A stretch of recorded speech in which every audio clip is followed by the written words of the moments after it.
Ok, ya se está grabando.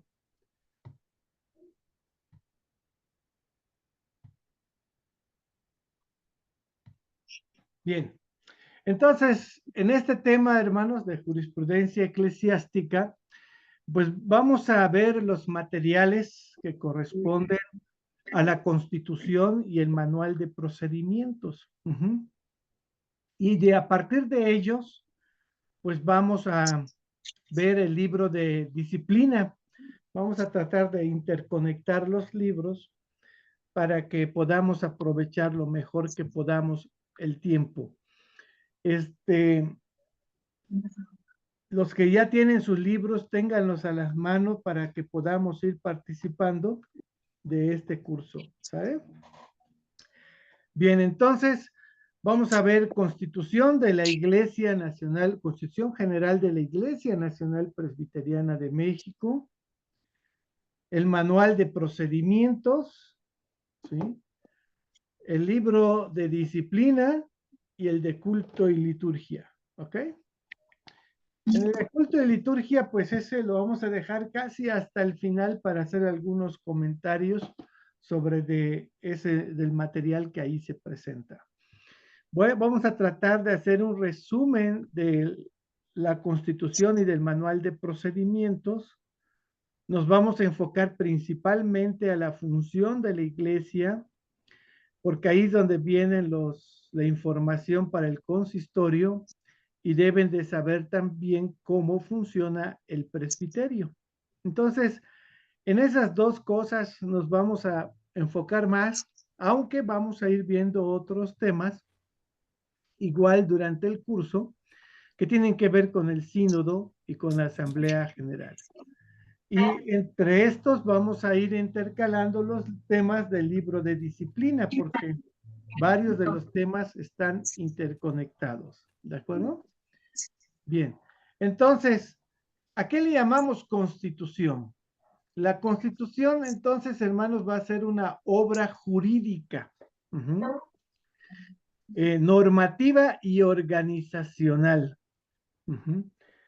Eh, de tal manera que a través del material o de los artículos que se presentan en la Constitución, se busca darle orden y organización al funcionamiento de la Iglesia Nacional Presbiteriana, ya sea en su forma local, presbiterio, sínodo o asamblea general. Bien, entonces, algunos pues dicen que es pura burocracia. Sin embargo, como vamos a ver más adelante, el hecho que tengamos nuestros libros de gobierno debidamente organizados nos permite ser más eficaces en el funcionamiento de la iglesia, ser más productivos, evitar conflictos y malos entendidos dentro de la iglesia. Bien, la Constitución entonces incorpora de principio a fin todas las normas, principios y disposiciones, y esto es muy importante, hermanos, lo que aquí está indicado, ¿sí? Todo esto está basado en la palabra de Dios. Es decir, nuestros libros de gobierno están bajo la autoridad de las Sagradas Escrituras, nunca por encima, siempre por debajo de las Sagradas Escrituras, la palabra de Dios. De tal manera que ante cualquier controversia, cualquier desacuerdo, debemos de buscar la dirección de la palabra de Dios y del Espíritu Santo. Y por lo tanto también toda norma que está en la Constitución se le debe de aplicar la autoridad de las Sagradas Escrituras, la gracia y la misericordia que se expresan en las Sagradas Escrituras. Como dice aquí abajo, su fundamento inamovible. ¿Sí? Puede suceder cualquier otra cosa, pero miren, la palabra de Dios es suprema autoridad en la constitución de nuestra iglesia. ¿Sí? Y tanto el Antiguo como el Nuevo Testamento. Para nosotros como iglesia reformada, las Sagradas Escrituras o la Biblia es la palabra de Dios. Y esta es una afirmación que parece simple, pero ha causado mucha controversia. ¿Sí? Las Sagradas Escrituras son la palabra de Dios. La Biblia no contiene la palabra de Dios. ¿Sí? La Biblia no viene a ser un testimonio de la palabra de Dios, sino que la Biblia es la palabra de Dios. ¿Se entiende este concepto, hermanos?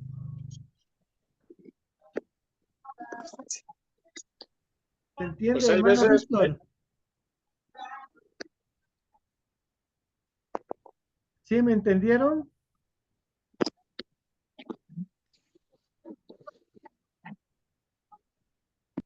Hermano, hay veces, pastor, que se dicen por ahí que sí, la Biblia es la palabra de Dios, que contiene la palabra de Dios. Pero ahorita lo que usted le está afirmando es otra cosa. así es. Porque en muchos círculos teológicos se dice que la Biblia no es la palabra de Dios, sino que dentro de la Biblia podemos encontrar la palabra de Dios. Y con eso entonces ponemos en duda la autoridad de ciertas porciones de la Biblia en nuestra vida cotidiana. ¿Sí? ¿Quién determina qué es o qué no es palabra de Dios? El hombre. Y por lo tanto se niega la autoridad de la Biblia en los asuntos de la iglesia de Jesucristo. Y eso es un grave error. La Biblia no contiene la palabra de ¿Dónde Dios. andas? La Biblia no es un testimonio Oyes, de la revelación de Dios. La aquí en la Biblia compu es la dice su palabra altavoz de no Dios. funciona, es que es por Zoom. ¿O cómo está en ese microfonito en con un punto rojo?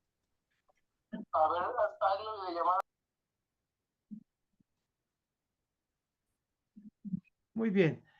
Les pido de favor, hermanos, que solo abran su micrófono cuando quieran hacer una pregunta o participar. Bien, vamos a continuar entonces, hermanos. Por favor.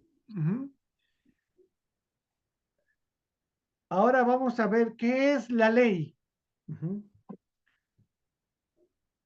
Una ley es una regla o norma jurídica de carácter obligatorio, dictada por la autoridad competente de un territorio, ¿no? Nosotros tenemos la Constitución Política de los Estados Unidos Mexicanos, que es la ley suprema, digamos, de nuestra nación. Pero a partir de esa ley se derivan otras leyes, ¿sí? Por ejemplo, las leyes civiles o militares o de económicas, en fin. Pero entonces, de una ley pueden derivarse otras leyes. Para nosotros, la Constitución de la Iglesia Nacional Presbiteriana, ¿verdad? Es, digamos, la máxima ley, pero que está supeditada a la palabra de Dios. Y como dice aquí, es una norma jurídica de carácter obligatorio. Porque sin ley no hay orden y no puede haber un correcto gobierno. Entonces, tiene como fin permitir o prohibir alguna acción de los individuos con el objetivo de regular las conductas humanas y lograr una convivencia armoniosa dentro de una sociedad, en nuestro caso, dentro de una iglesia. Sabemos que hay movimientos, ¿verdad? De anarquismo en la sociedad, es decir, gente que está en contra del orden de las leyes. Para ellos dicen, no debe de haber nada de eso. Y ese sentimiento anárquico también hay dentro de la vida de la iglesia. Cuando escuchamos comentarios como que todo esto es puras cosas burocráticas y en la iglesia no debemos de enredarnos en cosas burocráticas, que eso detiene la obra, estorba la obra. Todas estas son expresiones que reflejan que el hombre se rebela siempre contra el orden y el gobierno, ¿verdad? Como sucedió desde Adán y Eva en el huerto del Edén, que se rebelaron en contra del mandamiento de Dios. Eso sigue siendo en nuestra iglesia. Cuando nosotros no nos sujetamos a las formas, a las reglas o normas jurídicas de la iglesia, pues creamos un caos, un desorden en el funcionamiento de la iglesia. Casi, casi como dice en el libro de Jueces, ¿no? Quisiéramos vivir como ellos. Cada quien hace lo que bien le parece. Y eso le trajo graves problemas al pueblo de Israel porque cada quien hacía lo que bien le parecía. Nuestros libros de gobierno entonces tienen como finalidad que no caigamos en ese error, de que cada quien haga lo que quiera, como quiera. No es así. Tiene que haber un orden y el orden nos ayuda a regular nuestras conductas. Y una conducta regulada da una convivencia armoniosa y en la iglesia se produce entonces también la unidad. Bien. Entonces, las normas son las disposiciones o reglas que regulan la conducta de los individuos para garantizar el orden y desarrollo dentro de nuestra sociedad. Existen normas sociales, morales, religiosas y jurídicas. Las leyes son un tipo de norma jurídica, así como también los decretos, los reglamentos y los tratados. Bueno, para toda ley tiene que haber una reglamentación o una norma, ¿sí? Una ley sin norma no sirve. Por eso nosotros tenemos nuestro libro de la Constitución, que digamos es la ley, ¿sí? La Constitución es la ley, y el manual de procedimientos es la forma en que se norma o se regula, se explica o se aplica la ley, ¿sale? Por eso es importante tener este libro de manual de procedimientos, porque este aclara o aplica la ley, ¿sale? Entonces, digamos que la Constitución es la ley y el manual de procedimientos es la norma, ¿sí? Bien, en derecho tenemos un conjunto de normas y principios con los que una sociedad determinada elige regir su vida social para intentar alcanzar ideales de justicia, orden, equidad. Y que el poder público se encarga de imponer mediante el monopolio de la violencia. Bueno, esto es en el aspecto del poder civil, ¿verdad? Vamos a ver que hay una enorme diferencia con nosotros, ¿sí?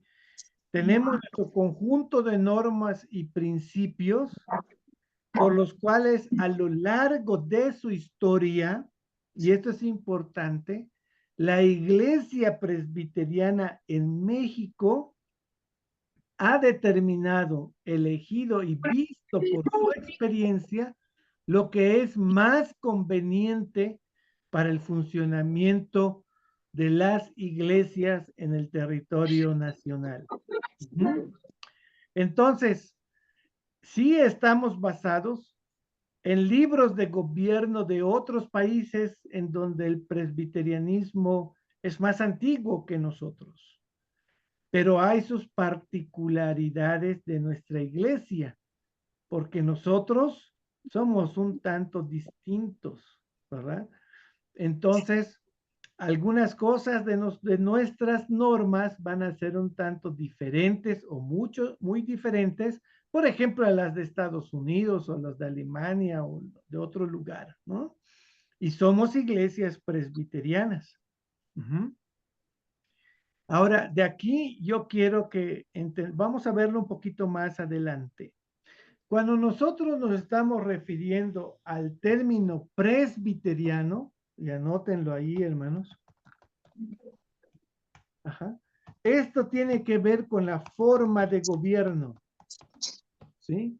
La forma de gobierno a través de ancianos, que algunos le llaman ancianos, todavía le siguen llamando ancianos gobernantes, o nosotros actualmente le llamamos ancianos de iglesia, ¿sí? Esto es lo que significa el término presbiteriano, porque viene de presbíteros, anciano, o bien obispo, que significa supervisor. Entonces, el término presbiteriano viene de la forma de gobierno, y lo voy a poner en mayúsculas. No significa doctrina. ¿Sí? Así que ustedes podemos tener iglesias presbiterianas reformadas, como la nosotros. Es iglesia presbiteriana, puede ser la reformada, ¿sí? Pero también puedes ver una iglesia presbiteriana carismática, ¿sí? ¿Sí me explico? O puede ser una iglesia presbiteriana, no sé, voy a inventarle ahorita, bautista, por ejemplo. Porque lo presbiteriano se refiere a la forma de gobierno a través de ancianos de iglesia. No necesariamente es iglesia reformada, puede ser cualquier otro tipo de doctrina, pero que se gobierne a través de ancianos. ¿Sí? Nosotros somos Iglesia Nacional Presbiteriana por la forma de gobierno, ¿sí? Pero somos reformados por el tipo de doctrina que nosotros adoptamos, ¿sí? Que tiene sus características muy particulares. ¿Alguno de ustedes puede decirme cuáles serían las características de una de la doctrina reformada? Así, para resumirlo, vamos a pensar en los 5 puntos calvinistas. ¿Cuáles son?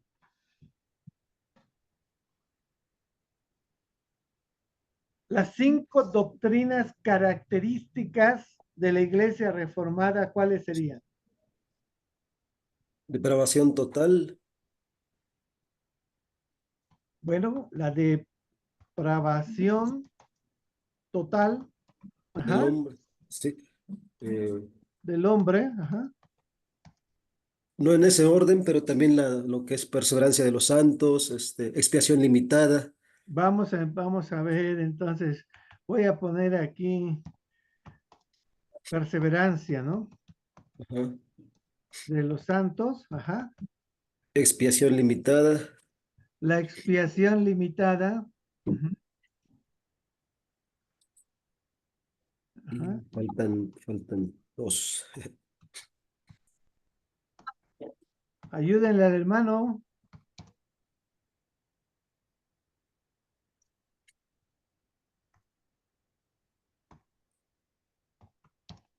La elección incondicional. Incondicional. ¿Cuál más? La perseverancia de los santos. Ya está, hermano. Ya está. Ya dijeron. Elección incondicional. Depravación total del hombre. Expiación limitada. Empieza con doble L. El llamamiento Algunos- eficaz, ¿no? Llamamiento eficaz. Llamamiento eficaz. Muy bien. Esas serían las 5 doctrinas fundamentales de toda iglesia reformada. Ujú. ¿Sí? Su contraparte sería la arminiana, ¿verdad? Las doctrinas arminianas. Los arminianos no están de acuerdo con la elección incondicional, ni con la depravación total del hombre, ni con la expiación limitada, ni el llamamiento eficaz, ni la perseverancia de los santos. ¿Sí? Ellos no aceptan estas doctrinas. Entonces, si nosotros hacemos un repaso de estas doctrinas, más adelante podemos hacerlo también para que las recordemos. Bien. ¿Alguna pregunta hasta aquí, hermanos?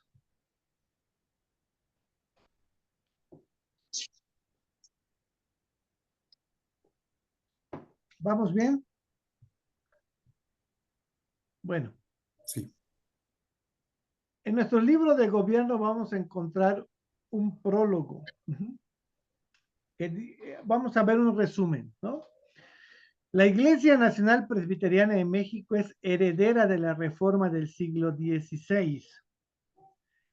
Si no saben de esto, pregunten, hermanos. Se ha caracterizado, entre otras cosas, por su observancia y práctica de orden y disciplina a través de sus años de existencia. ¿Alguien sabe o recuerda algo del movimiento de reforma del siglo XVI?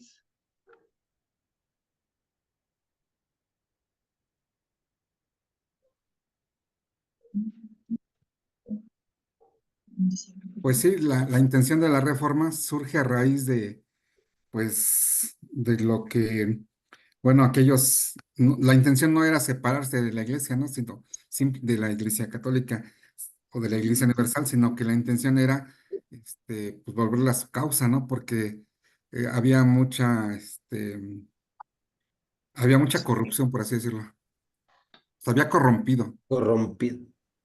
Ok, vamos a resumirlo entonces, las características de la reforma protestante del siglo XVI. También son 5 cosas que las caracterizan. ¿Cuáles son? Número 1, las solas. Sola fide, sola fe. Sola fide o solo la fe. Con la escritura. Sola escritura. Ajá. Sola escritura. Solo Ajá. Cristo. Solo Cristo. Solo Cristo. Solo Cristo. Ajá. Solo Dios la gloria. Sola gracia. Con la gracia. Solo Cristo. Y solo a Dios Solo La gloria. la gloria. Ok. Rápidamente, ¿qué es eso de sola fide o solo por fe? Que el hombre bueno, que no es por obra, sino por fe, Otra vez, sí, ¿a qué se refiere con eso, hermano? que pues Dios nos da la salvación y nosotros lo creemos así, estamos convencidos que solamente por la redención que vino, o por Cristo Jesús, no por fe, que no por, pues sí, no por obras, no por, nosotros no podemos hacer nada, hermano, sino Dios ya, en su misericordia mandó a su Hijo y nosotros así lo creemos, que por fe somos salvos por medio de su Hijo, por la redención que vino Ok. La salvación es solo por la fe en Cristo en Jesús, Cristo Jesús. ¿verdad? Solo por fe. Como dice en Romanos 5:1, justificados pues por la fe, tenemos paz para con Dios por medio de nuestro Señor Jesucristo. ¿Sí? El perdón de pecados, la declaración de ser justos y la adopción de hijos, ¿verdad? Eso viene por fe en Jesucristo. Y esa fe es dada por el mismo Espíritu de Dios. No es algo que nace de una virtud nuestra, ¿sí? Sino que es dada por el Espíritu de Dios que regenera el ser humano. En Efesios también dice algo de lo que comentaba el hermano Sotero, ¿verdad? Que no por obras para que nadie se gloríe, ¿verdad? Y es que en aquel entonces, ¿verdad? Se pensaba que si uno participa de las peregrinaciones, de las misas, se aporta dinero para la construcción de los templos, o, en fin, ¿verdad? Podía uno ganarse la salvación haciendo obras de misericordia, ¿verdad? Apoyando a la iglesia, en fin. Todas las buenas obras son necesarias, pero no para salvación, sino porque ya somos salvos. La sola escritura, ¿verdad? Antes de la reforma, se aceptaba que las tradiciones de la iglesia tenían la misma autoridad que las escrituras. Y como la tradición de la iglesia, pues ya te imaginas, 1500 años de tradiciones, muchas de ellas tradiciones perversas, ¿verdad? Pues habían aceptado como verdaderas, ¿verdad?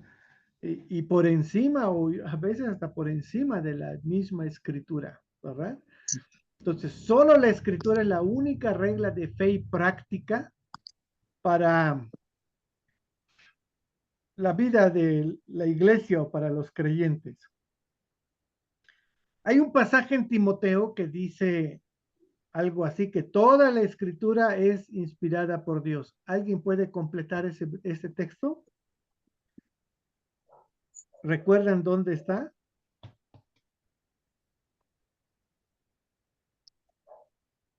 Uber, ¿te acuerdas? Mateo 3:16, Mateo 3:16. Primera Toda o la segunda. escritura, Adelante, hermano. toda la escritura es inspirada por Dios y útil para enseñar, para redarguir, para corregir, para instruir en justicia. Gracias, hermano. Bien, solo Cristo, ¿verdad? Solo Cristo es el fundador, la cabeza, la autoridad, el Señor de señores sobre la iglesia. No hay otra autoridad en la iglesia más alta que Cristo, ¿no? Y nadie puede sustituir a Cristo. Entonces, no hay tal vicario de Cristo o representante de Cristo o sumo pontífice. El único sumo pontífice es Cristo, ¿verdad? Porque dice la palabra de Dios que no hay otro nombre dado a los hombres por el cual podamos ser salvos, solamente Jesucristo, hombre, ¿verdad? Pontífice significa puente, y el único puente entre Dios y los hombres, el único mediador, es Cristo. También se había desarrollado la doctrina de María corredentora, ¿verdad? Y nada más hay un redentor, que es Cristo. Y solo es por gracia, ¿verdad? Porque si no fuera por el amor de Dios, no seríamos salvos. De hecho, toda la obra de redención, ¿verdad? Es hecha por la gracia de Dios, ese amor infinito de Dios por los elegidos y por su creación.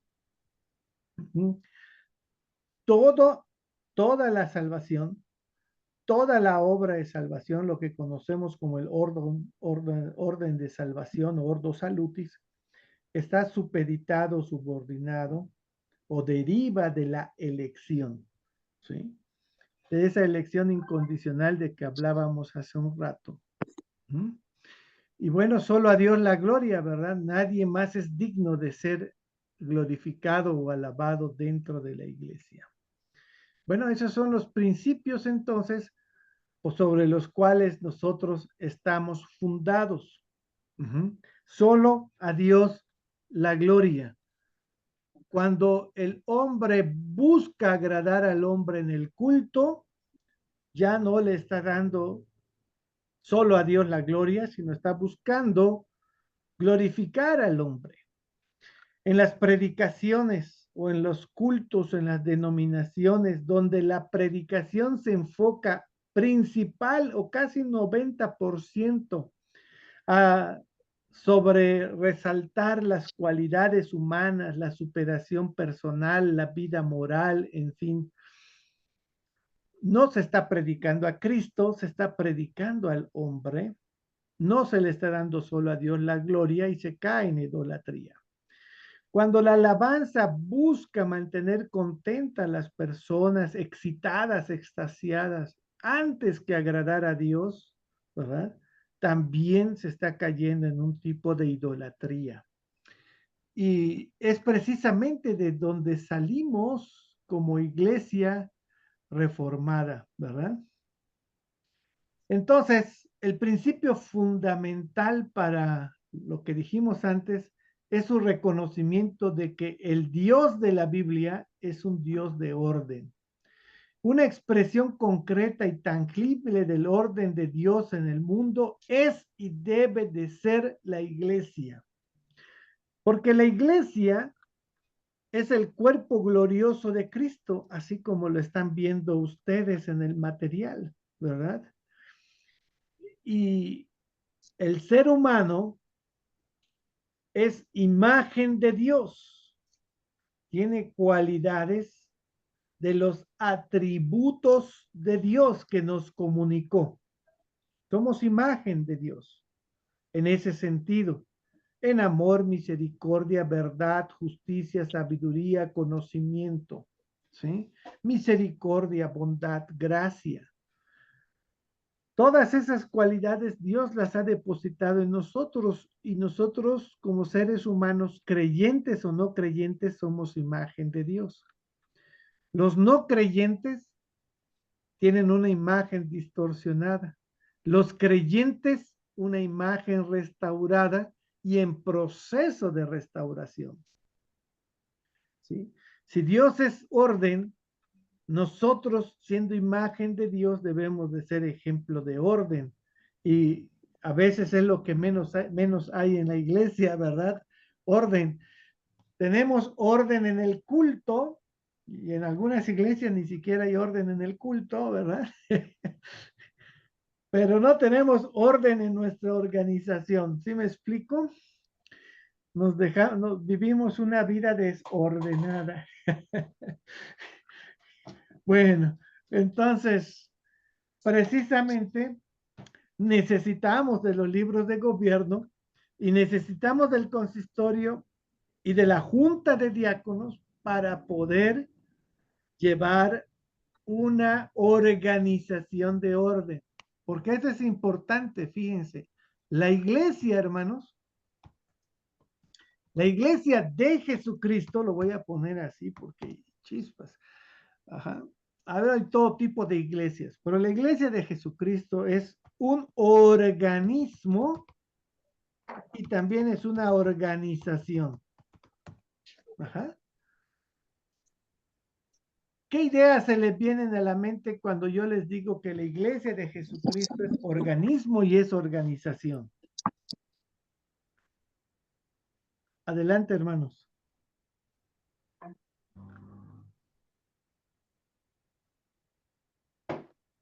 Pues como organismo es porque somos un cuerpo vivo de Cristo. Amén. Ok. Y un organismo, hermanos, pues tiene, ¿verdad? Pensemos en el cuerpo humano, ¿verdad? Por ejemplo, o en Muchos una miembros. planta, o en un animalito, hasta en una bacteria, ¿sí? Entonces, todo está perfectamente bien diseñado.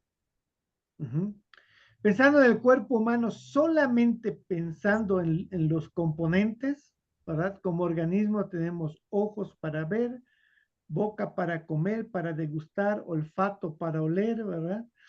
Oídos para oír y en fin. Pero si nos vamos más adentro en cada una de esas funciones, vamos a encontrar cosas más exquisitas y finas. Y todo eso lo diseñó Dios. Somos un organismo vivo, viviente, vivificante y medio de vida. ¿Sí? Somos vivo, un organismo vivo, porque hemos pasado de muerte a vida. Vivificante, ¿verdad? Porque los unos a los otros nos animamos en la vida, nos alentamos. Vivificados, porque a pesar de que tenemos el Espíritu Santo, tendemos a pecar y necesitamos que estemos siendo vivificados siempre. Y medio de vida, porque a través de la palabra de Dios proclamamos la vida eterna que Dios ofrece. ¿Sí? Entonces son 4 cosas allá, espero que las hayan anotado, que se las vamos a preguntar. Vivo, vivificante, vivificados y medios de vida. Ya luego me pasan eso para que yo lo tenga también anotado. ¿Sí? Y no puede haber organización, no puede haber iglesia si no hay organización.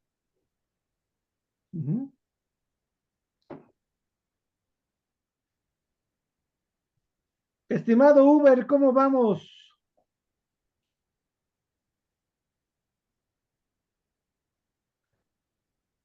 Aquí haciendo los apuntes, hermano. Ya Nada más, llenaste 2 planas. ya casi como en la escuela. Así es, Quería hermano. hacer una pregunta, hermano. Adelante. Este, dice, bueno, yo escuché en una prédica que somos una religión, este, en gracia, sí, estamos en la religión de gracia y no en la religión de obra.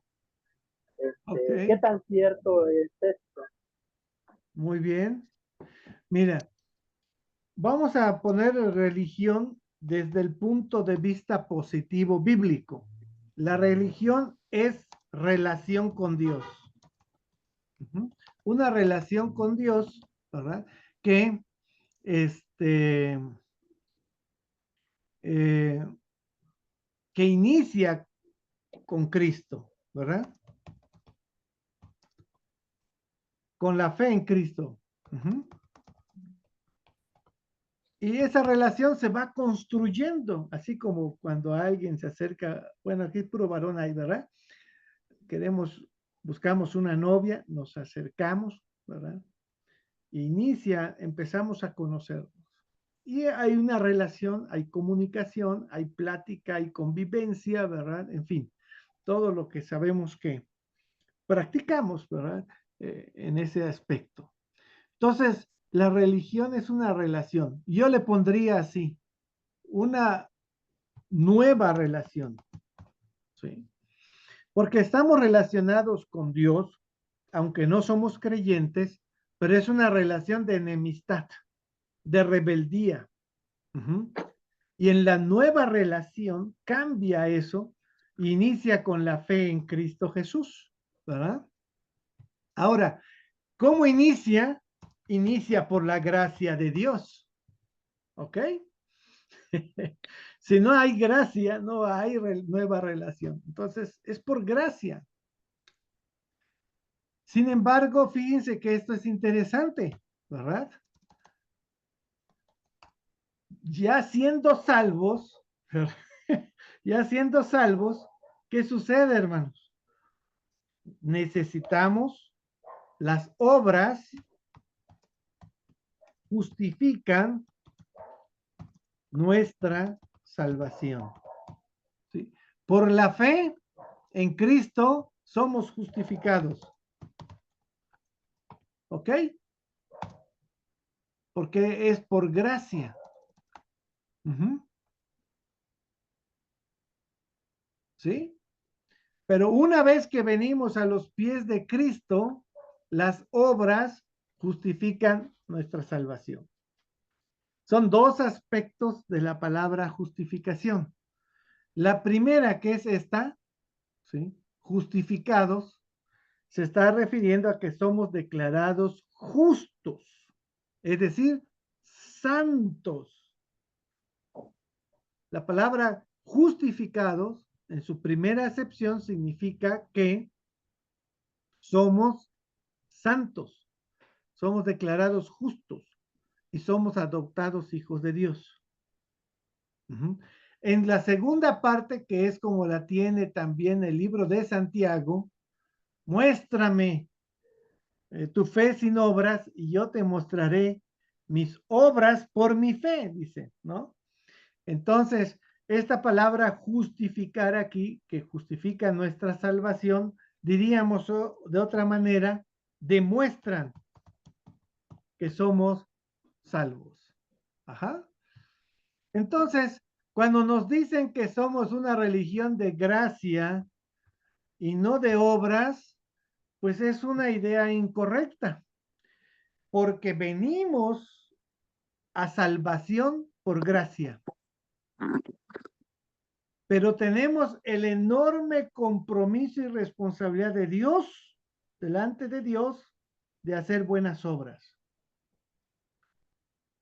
Como hijos de Dios, no para salvación, sino porque ya somos salvos. ¿Se entiende?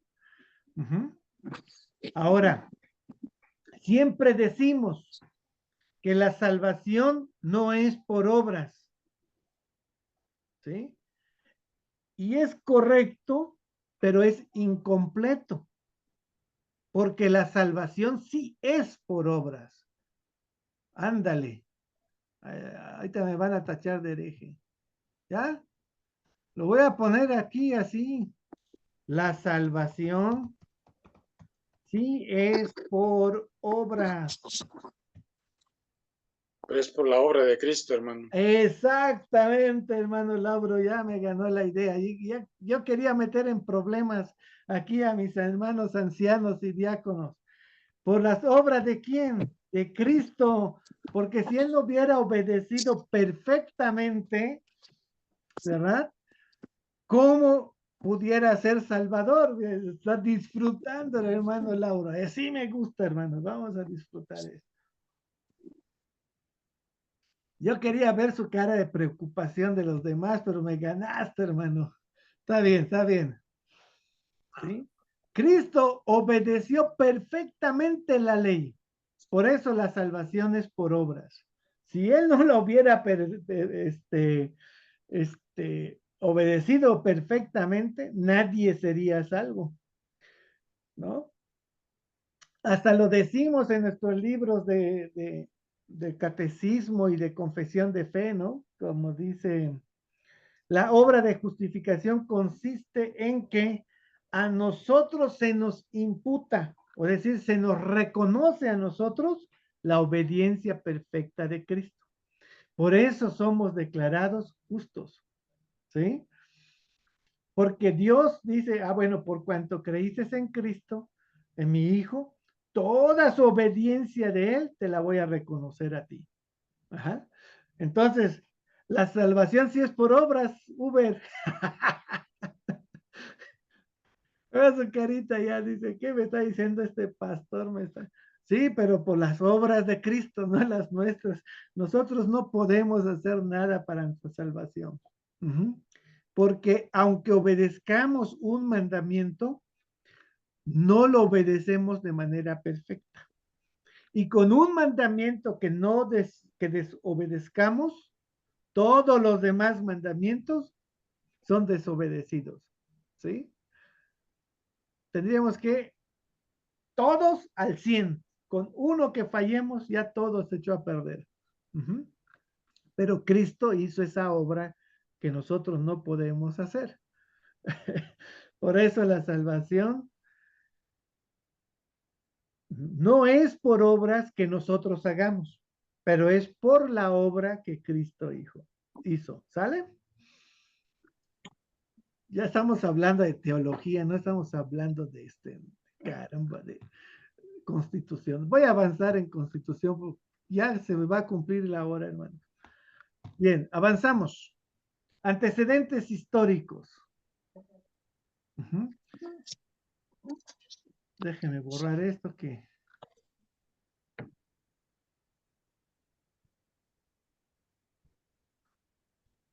Ok, la iglesia presbiteriana entonces, decíamos hace un rato, debe su nombre a la forma o tipo de gobierno que la dirige.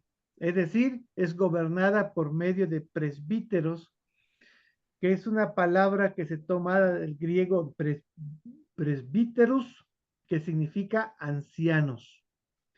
Este término usado en la iglesia del Nuevo Testamento primeramente se refería a una persona con madurez de edad y también implicaba el desempeño de una función que es la de gobernar, aconsejar y dirigir. Ajá. En un principio fue personas de madurez de edad. ¿Se acuerdan ustedes que en el caso de Timoteo le dicen, ninguno tenga en poco tu juventud, sino sea ejemplo de los creyentes? ¿Por qué le dice eso el apóstol Pablo? Porque había una costumbre que las personas maduras se consideraban a partir de los 40 años. Entonces, las personas que no tenían 40 años no se consideraban gente con madurez y por lo tanto no podían dirigir, aconsejar o gobernar hasta que alcancen esa edad. ¿Se acuerdan qué edad tenía Jesús cuando inició su ministerio? Aproximadamente 30 años. Por eso es que también tuvo muchos problemas, porque en su contexto, ¿verdad? Pues es una persona inexperta. ¿Con qué autoridad enseñas tú si no tienes 40 años? ¿No? Del ejemplo de Jesús, entonces, podemos ver que no depende de la edad, sino de la madurez espiritual, ¿sí? La madurez espiritual. No depende de cuántos años estamos en la iglesia. Algunos hermanos pueden estar 10, 20, 30, 40 años en la iglesia, pero no tienen madurez espiritual, ¿sí? No han crecido. Se necesita crecer. Crecer en conocimiento. Conocimiento de la Biblia, conocimiento de la doctrina. Crecer en fe, ¿sí? Crecer en mansedumbre, en humildad, en bondad, en amor, en todo, en el fruto del Espíritu, en prudencia, ¿verdad? En sobriedad. Cuando leemos lo que el apóstol Pablo pide para los obispos, que sean maridos de una sola mujer, que no se den al vino, que no sean pendencieros, o sea, que no sean pleitistas, y en fin, hay una lista enorme de requisitos. Eso es lo que refleja la madurez. Si una persona no tiene esas cualidades, hermanos, pues no es maduro en la fe, ¿sí?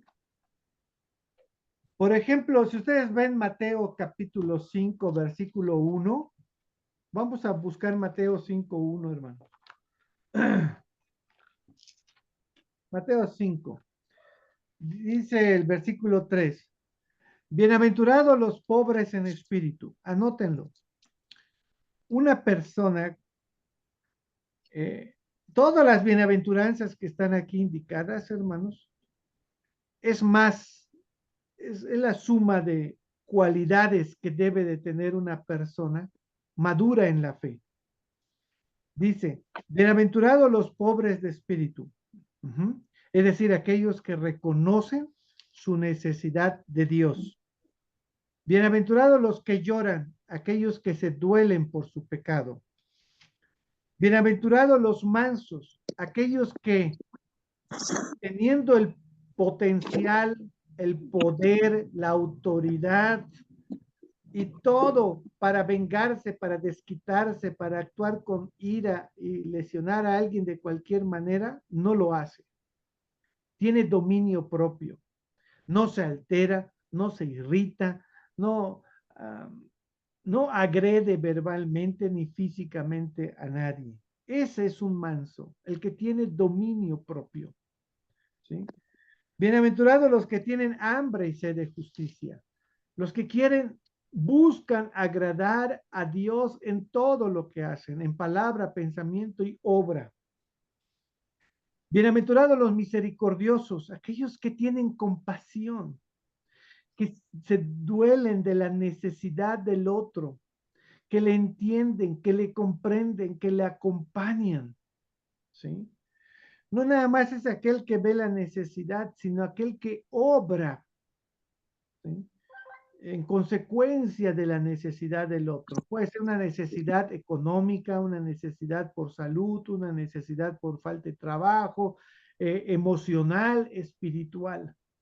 ¿Sí? Ser sensible a la necesidad del otro. ¿Sí? Bienaventurados los de limpio corazón. O sea, ¿cómo son tus pensamientos? Dice el apóstol Pablo a los filipenses, si hay algo justo, honesto, honorable, de buen nombre, en esto pensar. Los de limpio corazón tienen no sus pensamientos son pensamientos buenos, de bien, ¿sí? Como dice el Señor Jesús, de la abundancia del pensamiento de la mente, habla la boca, ¿sí? Porque el corazón es eso, es ese lugar en la mente donde se generan los pensamientos y las emociones, ¿sí? Entonces, los de limpio corazón tienen buenos pensamientos. Y ahora si lo relacionamos con Santiago, que dice que cada uno de nosotros somos tentados según nuestros malos deseos, entonces nos da la clave. Los de limpio corazón no dominan los malos pensamientos, por lo tanto las tentaciones son menos y son más victoriosos sobre el pecado. ¿Ven? Esas son cualidades que tú y yo como líderes de la iglesia debemos de tener. Dice, bienaventurados los pacificadores, los que buscan la reconciliación, que no se quedan con el enojo, ¿sí? Buscan la paz, construyen la paz, buscan la armonía, ¿sí? No dejan que el sol se ponga sobre su enojo.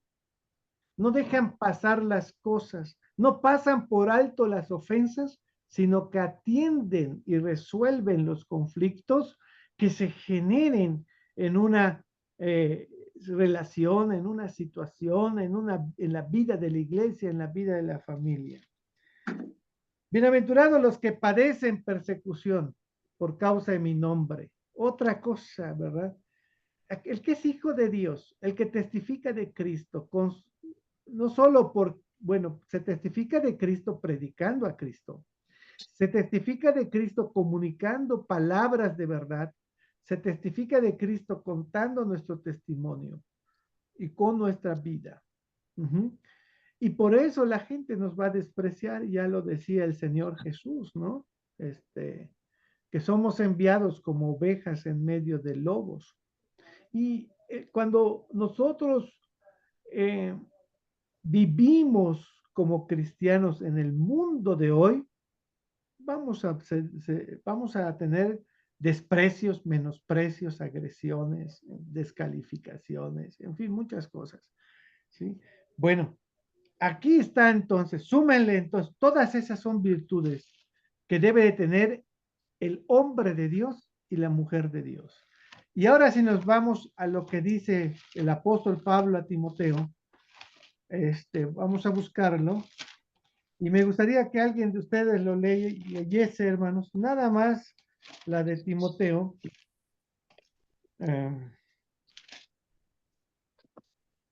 Primera de Timoteo, si mal no recuerdo, ¿verdad? Capítulo 3, versículos del 1 al 7. ¿Quién lo lee, hermanos?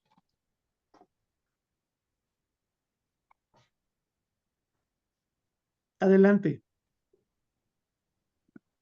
Primera de Timoteo 3, del 1 al 7.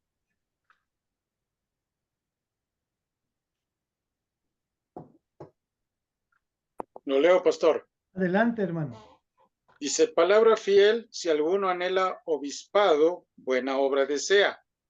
Pero es necesario que el obispo sea irreprensible, marido de una sola mujer, sobrio, prudente, decoroso, hospedador, apto para enseñar, no dado al vino, no pendenciero, no codicioso de ganancias deshonestas, sino amable, apacible, no avaro, que gobierne bien su casa, que tenga a sus hijos en sujeción con toda honestidad. Pues el que no sabe gobernar su propia casa, ¿cómo cuidará de la iglesia de Dios? No un neófito, no sea que envaneciéndose caiga en condenación del diablo. También es necesario que tenga buen testimonio de los de afuera para que no caiga en descrédito y en lazo del diablo. Gracias, hermano. La nueva versión internacional dice así: debe de ser intachable, esposo de una sola mujer, moderado, sensato, respetable, hospitalario, capaz de enseñar. No debe de ser borracho, ni pendenciero, o sea, pleitista, ni amigo del dinero, sino amable y apacible. Debe de gobernar bien su casa y hacer que sus hijos le obedezcan con el debido respeto. ¿Sí? No debe de ser un recién convertido, no sea que se vuelva presumido y caiga en la misma condenación que cayó el diablo. Que hablen bien de él los que no pertenecen a la iglesia, para que no caiga en descrédito y en la trampa del diablo. ¿Está bien? Hermanos, entonces vamos a orar mucho porque creo que necesitamos, ¿verdad?, crecer en todas estas cosas como hijos de Dios. Y no es para que nos desanimemos, ¿sí? Porque Dios está haciendo su obra perfecta en nuestras vidas. Ajá. Creo que se desconectó el hermano catalán, ¿verdad? Ya dijo, ya me voy. Bueno, entonces, Dios está haciendo su obra perfecta y debemos nosotros dejarnos guiar por la palabra y por el Espíritu. En el Antiguo Testamento, el pueblo de Israel elegía ancianos para formar un consejo o parlamento que dirigía, aconsejaba y asesoraba tanto a los gobernantes o reyes en función como también al pueblo mismo. Cuando leemos la historia bíblica, encontramos que y se convocaron a los ancianos. De hecho, hay un ejemplo muy bonito, si mal no recuerdo, en segundo de Samuel o primero de Crónicas, cuando muere Salomón y su hijo va a subir al trono, Roboam, y murió Salomón y Roboam asume el reinado de Israel.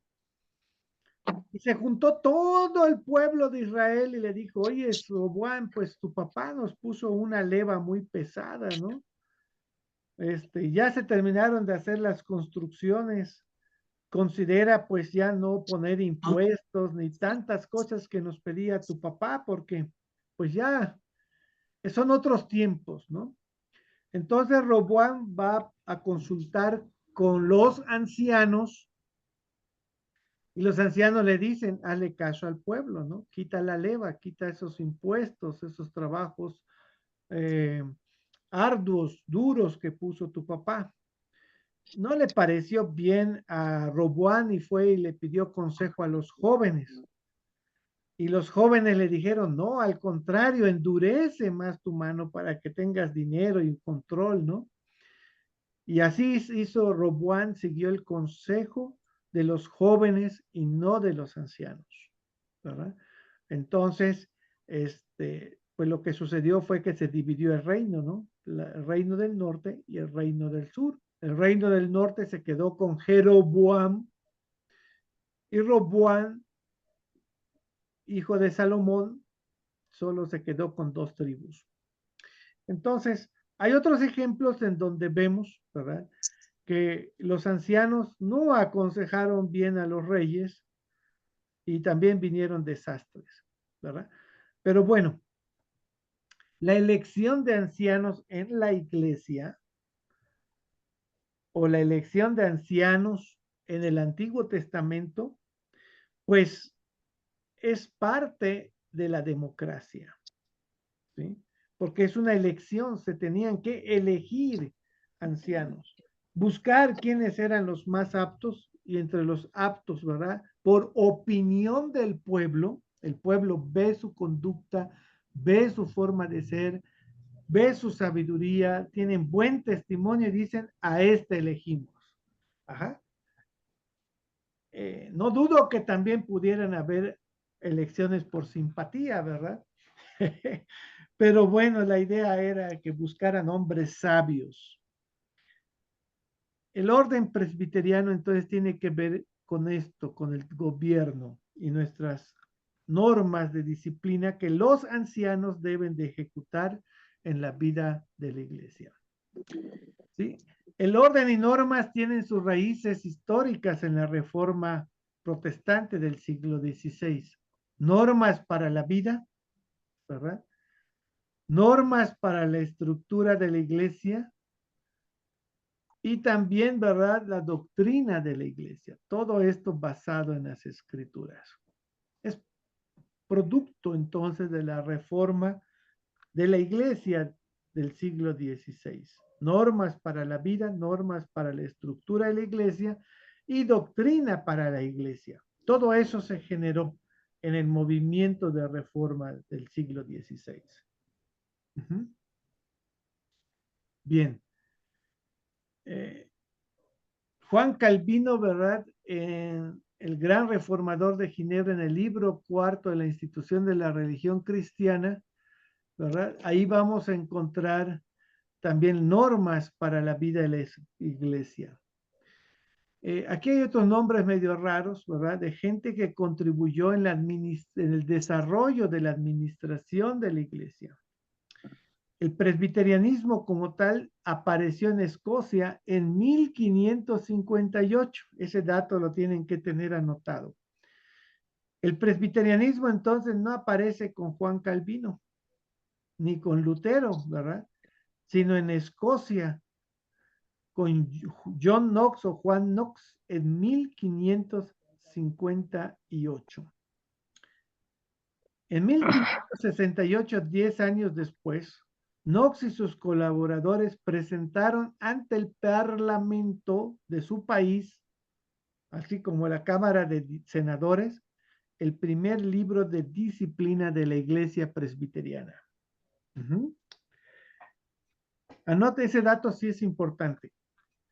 El presbiterianismo apareció, ¿sí?, en Escocia en 1558 bajo la dirección de Juan Knox o John Knox.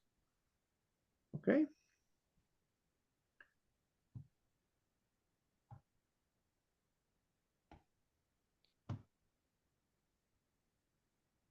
En 1592, Melville, quien había estudiado y enseñado por 5 años en Ginebra, desarrolla la estructura de la iglesia, particularmente en lo relativo a la serie de cortes o cuerpos de gobierno, como los conocemos hoy. Consistorio. Ese nombre también lo tienen que aprender allá para recordarlo. 1592. Andrew Melville es el creador, digamos, de los cuerpos de gobierno. Consistorio, presbiterio, sínodo y asamblea general. Y a esto se le conoce como el orden presbiteriano. ¿Sí? El orden presbiteriano. Cuando les pregunten, ¿qué es el orden presbiteriano? Es el sistema de gobierno de la iglesia basado en consistorio, presbiterio, sínodo y asamblea general.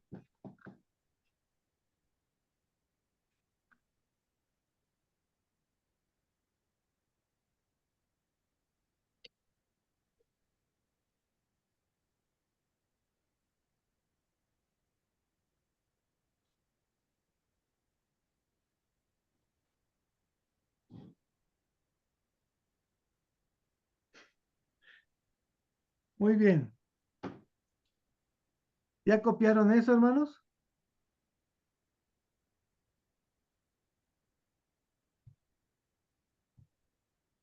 Sí, Gracias, hermano.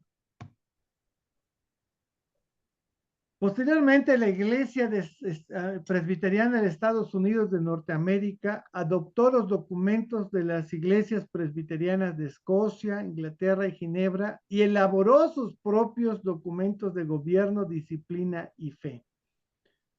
Después se formó la Iglesia Presbiteriana de los Estados Unidos del Sur y así surgieron después otras iglesias presbiterianas en los Estados Unidos.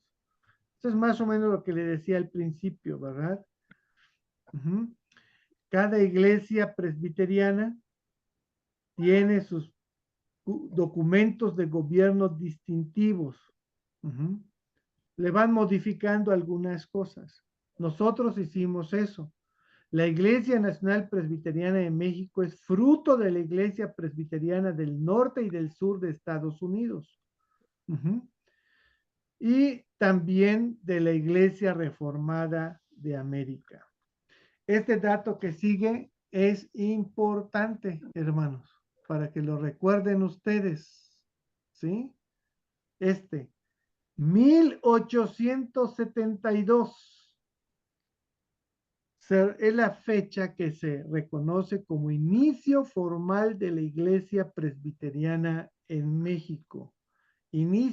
¿Cuándo inició la Iglesia Nacional la Iglesia Presbiteriana en México? En 1872. ¿Cuántos años llevamos, hermanos?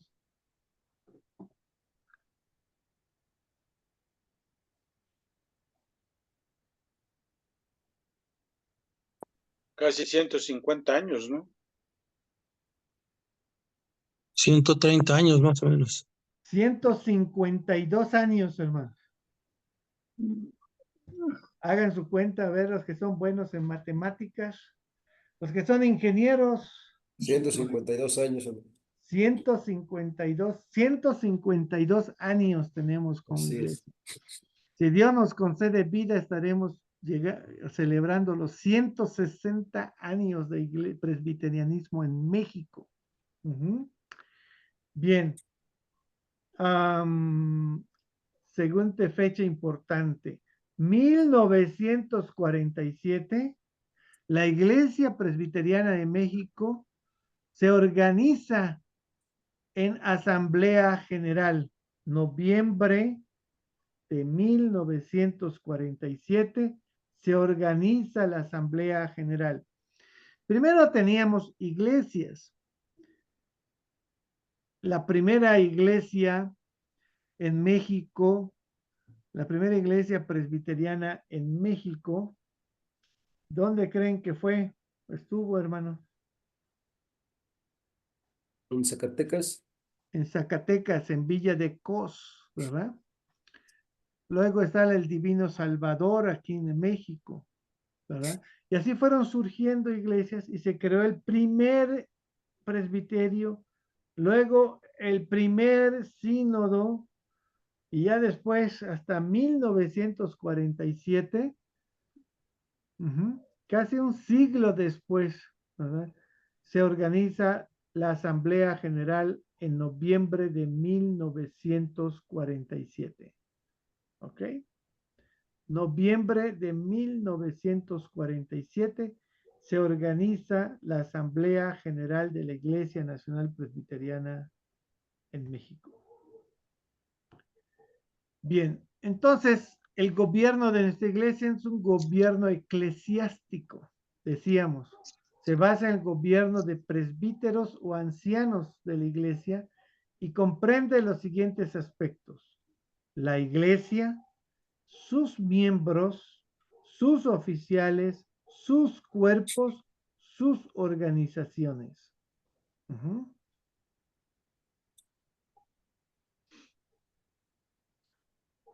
Entonces, ahorita vamos a ver unos aspectos allá. La primera constitución de la Iglesia Nacional Presbiteriana se elaboró en 1942. ¿Sí? 1942. Vamos a ver. En 1947 se organiza la Asamblea General, pero en 1942, o sea, ¿cuántos años antes? 5 años antes, ¿no? Ya tenía su constitución. ¿Ok? 1942 se juramenta la primera constitución de la Iglesia Nacional Presbiteriana de México.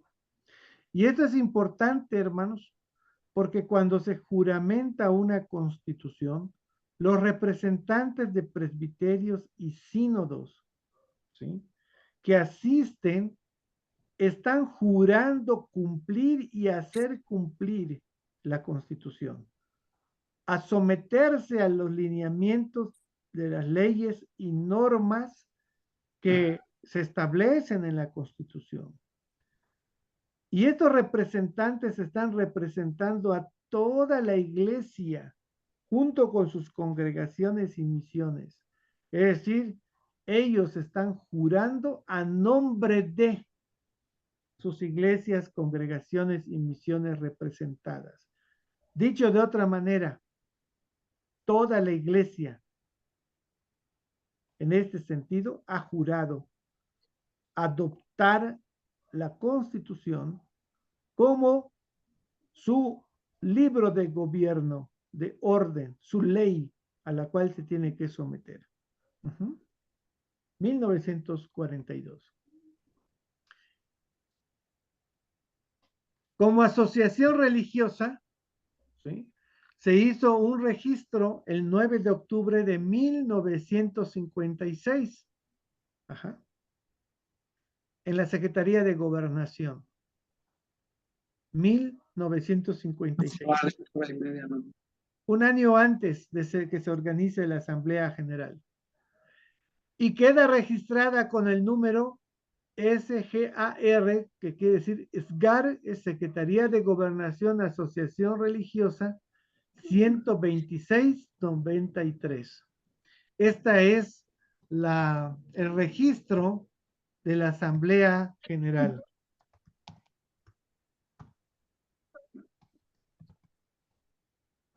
Ajá. 120, SGAR, diagonal 126, diagonal 93. ¿Sí? La iglesia, la Asamblea General, otorga registros derivados para presbiterios, perdón, para presbiterios y para iglesias locales. Estos son registros derivados. Ajá, lo que quiere decir que todos deben de iniciar con 126, que es el número, este es el número de identificación de la Iglesia Nacional Presbiteriana de México. ¿Sí? Y 93 fue el año en que se hizo el registro, o fue otorgado ese registro. ¿Sí? ¿Se entiende? Entonces, como asociación religiosa somos la 126 y el año en que se nos dio el registro fue en el 93. La Asamblea General, entonces, hermanos, tiene la facultad de emitir registros derivados, que obviamente tienen que empezar con 126. Y las iglesias locales pueden tener también su registro derivado que deben relacionarlo con el presbiterio al que pertenecen y con la asamblea general. Por tanto, tienen que tener una clave, ¿verdad? Que les identifique. Ajá. Ahora yo les pregunto a ustedes, hermanos, ¿cuál es el registro derivado del presbiterio Jesús el Buen Pastor? Porque a ese estamos jurisdiccionados.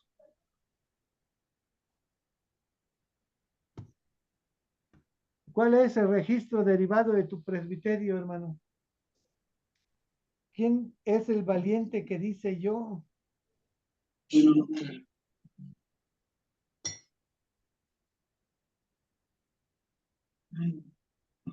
No me acuerdo, hermano. ¿No se acuerdan? Ahí va, para que 126, 2.24, diagonal 94. 94. Ahora, según la ley, ¿cuál es el registro que debemos de poner en nuestras iglesias? ¿Este o este? De abajo. El de abajo.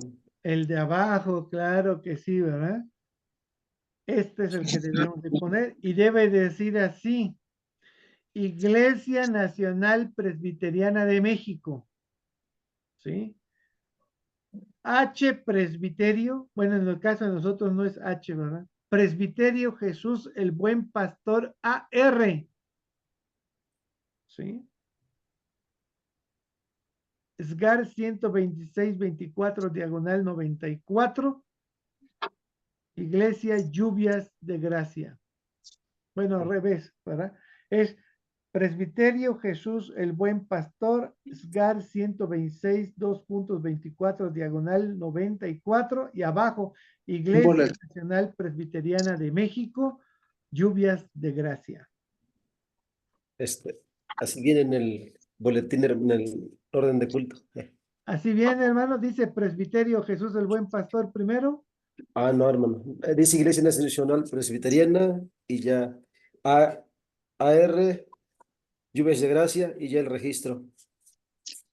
SGAR 126, 24, 94, ¿no? Sí, así es. Ok. Bueno. Pero entonces, pastor, el 26, perdón, el 24, ¿a qué corresponde? El número de presbiterio, hermano. Y entonces, para la iglesia Lluvia de Gracia, No tenemos registro derivado de ella. Este es el número del presbiterio. Número del presbiterio. Ajá. Y el año en que se otorgó. ¿Sale? La iglesia no puede tener registro derivado a menos que se constituya en AR, que eso es lo que nosotros les proponíamos, ajá, en la reunión de presbiterio, que como iglesia local se constituyan en asociación religiosa. ¿Esto qué quiere decir? Que ustedes van a tener sus propias, digamos, independencia jurídica, ¿sí?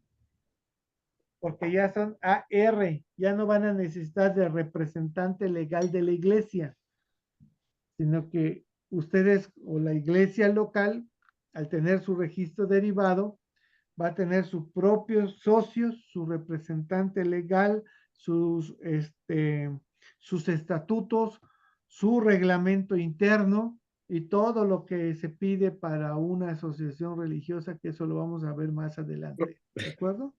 Y las declaraciones ante el SAT, ¿verdad, hermano? Y las declaraciones ante el SAT y su propia cuenta bancaria.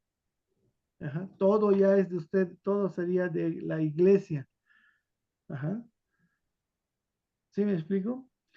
Ahorita pues no lo tenemos. Dependemos 100% del presbiterio. Ajá. pero aunque lo hiciéramos, seguiríamos dependiendo del presbiterio. En asuntos eclesiásticos, hermano. Sí. En lo jurídico ya serían independientes. En lo eclesiástico se sigue trabajando igual. ¿Sí? Seríamos como, digamos, una empresa que seamos, ¿cómo le podemos decir? La Coca-Cola. Ahí, pues, yo estoy poniendo ese ejemplo porque es el que se me vino, ¿no? La, la Coca-Cola que sería la marca, ¿no? Iglesia Nacional Presbiteriana de México, AR. Pero la Coca maneja otras empresas, ¿no? No me acuerdo qué otra maneja. No, Pepsi-Cola es otra cosa. Maneja otras marcas, ¿no? No sé, Sabritas. Ah, bueno, el presbiterio sería Sabrita. Pero Sabrita tiene otra cosa, ¿no? Que tiene sus papas fritas o tiene sus... ¿Sí me explico? Entonces somos lo mismo, pero con cierta independencia. ¿Ok? Bueno, voy a avanzar aquí, hermanos, pero porque ya por el tiempo, ¿no? En todo lo relacionado con la fe y la práctica de la vida en general y de la vida cristiana en particular, la suprema autoridad son las escrituras, ya lo habíamos dicho. Por ello, a reconocer esta verdad y aceptar firmemente que la iglesia es el cuerpo de Cristo y pueblo de Dios, afirma y proclama, solo el Señor Jesucristo es el jefe y cabeza de la iglesia. Y que cualquier determinación, ley, precepto, acuerdo, código, estatuto, decreto de un cuerpo legislativo o gobierno eclesial, llámese consistorio, presbiterio, sínodo, asamblea general, estará supeditado o subordinado a los dictados de la palabra de Dios, norma suprema de la iglesia y de la autoridad irrecusable de Jesucristo, dueño y señor de la misma. ¿Dudas hasta aquí, hermanos? Ya llevamos la hora y media. Listo, para no saturarnos más. Hermano Eduardo, ¿alguna pregunta? ¿Duda?